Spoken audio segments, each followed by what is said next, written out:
بخاری حدیث نمبر 92۔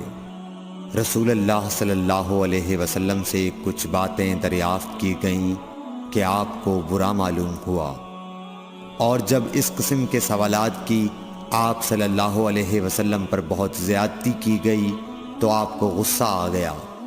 پھر آپ نے لوگوں سے فرمایا، اچھا اب مجھ سے جو چاہو پوچھو۔ تو ایک شخص نے دریافت کیا کہ میرا باپ کون ہے؟ آپ نے فرمایا، تیرا باپ حذافہ ہے۔ پھر دوسرا آدمی کھڑا ہوا اور اس نے پوچھا کہ یا رسول اللہ میرا باپ کون ہے؟ آپ نے فرمایا کہ تیرا باپ سالم شیبہ کا آزاد کردہ غلام ہے۔ آخر حضرت عمر رضی اللہ تعالی عنہ نے آپ کے چہرہ مبارک کا حال دیکھا تو عرض کیا، یا رسول اللہ ہم ان باتوں کے دریافت کرنے سے جو آپ کو ناگوار ہوں اللہ تعالی سے